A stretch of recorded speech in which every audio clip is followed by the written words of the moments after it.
in a potential move that could reshape their royal routine and spark new waves of public fascination. Prince William, Princess Catherine, and their 3 children may be preparing to leave behind their peaceful life at Adelaide Cottage in Windsor for a far grander royal residence, the elusive and historic Fort Belvedere. According to a recent report by the Daily Mail, the Prince and Princess of Wales are rumored to be considering this majestic 18th-century estate as their new family home, barely 3 years after settling into Adelaide Cottage in 2022. Nestled deep within the private greenery of Windsor Great Park, Fort Belvedere is more than just a mansion. It's a royal time capsule. Its history is colorful, complex, and inextricably tied to one of the most dramatic episodes in British royal history: the abdication of King Edward VIII. Originally constructed in the 1820s and first known as Shrubs Hill Tower, Fort Belvedere was designed by architect Geoffrey Wyatville, the same visionary behind the extensive renovations of Windsor Castle. Perched on 59 lush acres in the rolling landscape of Windsor Great Park, the estate was meant to be a picturesque and private retreat. During Queen Victoria's reign, it served as her charming tea house and later, briefly, opened to the public in the 1860s as a point of cultural interest. But it wasn't until the 20th century that Fort Belvedere found itself at the center of royal drama. In 1929, the estate became the personal residence of Prince Edward, then the Prince of Wales. His father, King George V, was reportedly baffled by Edward's desire to live in such a secluded and eccentric property, but relented.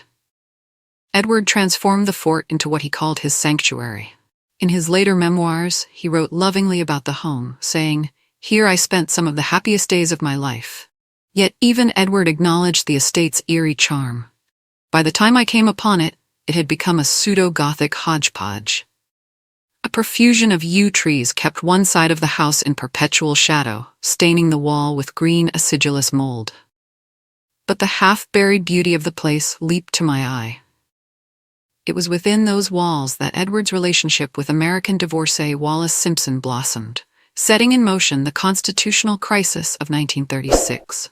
That same year, Wallis moved into Fort Belvedere, and just months later, Edward signed his abdication papers inside its drawing room, giving up the crown for love in one of the most poignant chapters in modern monarchy. After Edward's departure into exile, Fort Belvedere fell silent.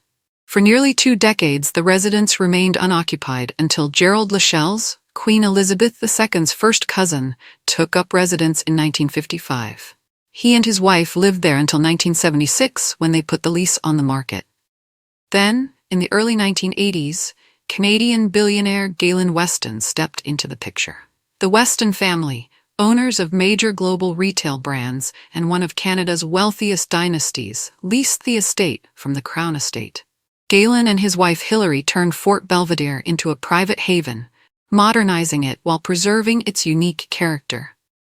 Though Galen passed away in 2021, the Weston family reportedly still holds the lease and maintains the property as their countryside escape. So why a future king and queen choose Fort Belvedere now?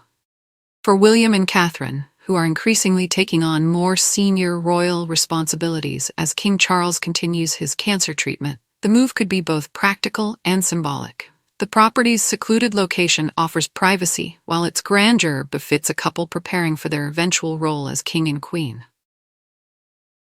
More importantly, Fort Belvedere is a space where history breathes through the walls, a place that could become both a home and a legacy. Beyond its royal lineage, the estate features luxurious amenities that cater perfectly to a young and active family. With sprawling grounds, an outdoor swimming pool, a tennis court, and room for their children, Prince George, Princess Charlotte, and Prince Louis, to explore, Fort Belvedere may be the perfect blend of tradition and tranquility. If the rumors prove true, this wouldn't be just a real estate move. It would be a statement. Fort Belvedere is no ordinary home. It's a place that witnessed the surrender of a crown for love, that stood silent through decades of royal evolution, and that now, perhaps, waits to welcome the next generation of monarchy. As with all things royal, the truth remains behind gilded gates, for now. But whether the Prince and Princess of Wales ultimately relocate or not, Fort Belvedere stands as a symbol, of the weight of legacy, the quiet power of history, and the ever-turning page of royal destiny.